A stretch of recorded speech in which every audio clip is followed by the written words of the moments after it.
स्वागत है आपका 18 आवर स्वदेश पे। अपना समय देने के लिए शुक्रिया।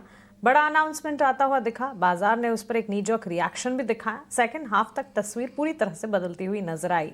वैसे अगर इस अनाउंसमेंट के साथ सेक्टर्स को जोड़ने की कोशिश करें, एक तो टेक्सटाइल है जो सबसे ज्यादा पेन प्रेशर रहा है, लेकिन विवेक साथ साथ एक बात तो ये भी है कि अपने एग्री सेक्टर, डेयरी स्पेस को हम पूरी तरह से खोलना पॉसिबल नहीं है, और अपने हितों की रक्षा के लिए हमें शायद ऑयल इंपोर्ट से साथ ही डिफेंस इक्विपमेंट के लिए रशिया की तरफ रुख भी करना पड़े, जो कि हम करते भी आए हैं। इन तमाम चीजों को मद्देनजर रखते हुए इस पूरे डेवलपमेंट को आप कैसे देखते हैं? Good afternoon.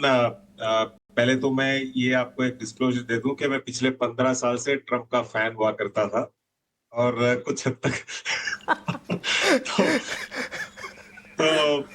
उनकी एक किताब पढ़ी थी मैंने, मतलब 15 एक साल पहले, थिंक बिग करके। अभी उस किताब का नाम थिंक बिग है, पहले भी वो ऐसे ही मुफ्त हुआ करते थे। थिंक बिग किक एस था बुक का नाम। तो ये हर एक जो कॉलेज का बच्चा होता है उसको डेफिनेटली पढ़नी चाहिए। बहुत इंटरेस्टिंग बुक है। वो बिल जैकर और डोनाल्ड ट्रम्प की है। अब देखिए, जैसे अभिषेक ने कहा, बहुत चीजें उन्होंने ऑलरेडी हासिल कर ली है, और एक लीडर की खासियत यही होती है कि आप या तो इतना कंफ्यूज और प्रेशर डाल के रखो पूरे सिस्टम पे, ताकि आपके टर्म्स एंड कंडीशंस के ऊपर वो लोग भी अग्रीमेंट पे आ जाए। लेकिन ट्रम्प साहब ने एक चीज खुद ही कही थी कुछ समय पहले। कहा था कि जो भारत के प्रधानमंत्री है Modi, he is a tough man, tough negotiator and better than me. तो आपको ये मतलब पिछले एक महीने से हम लोग सुन रहे हैं कि डील होगा होगा होगा। अब डेफिनेटली टफ नेगोशिएशंस दोनों साइड से चल रहे होंगे, और भारत भी अपने हितों को छोड़ने वाला नहीं है। ये पक्की बात है, क्योंकि अपने पास भी जो प्रधानमंत्री वो भी एक टफ नेगोशिएटर है।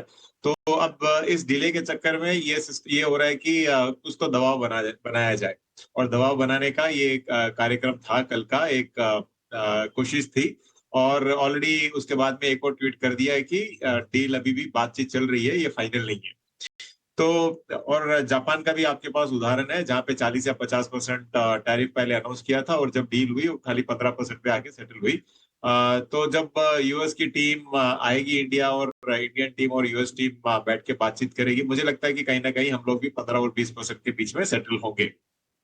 दूसरी चीज जो बहुत इंपॉर्टेंट है, कई लोग बोल रहे हैं कि भारत का टैरिफ दूसरे देशों से ज्यादा है। देखिए, ऐसा है कि भारत बहुत बड़ा विशाल कंट्री है, मोस्ट पॉपुलेटेड मार्केट है वर्ल्ड का। उसको आप लोग कोई दूसरे कंट्री को अगर थोड़ा बहुत ज्यादा बेनिफिट भी मिला है तो, लेकिन वो बहुत छोटा है। मतलब आप रिलेटिव कंपैरिजन नहीं कर सकते दोनों में।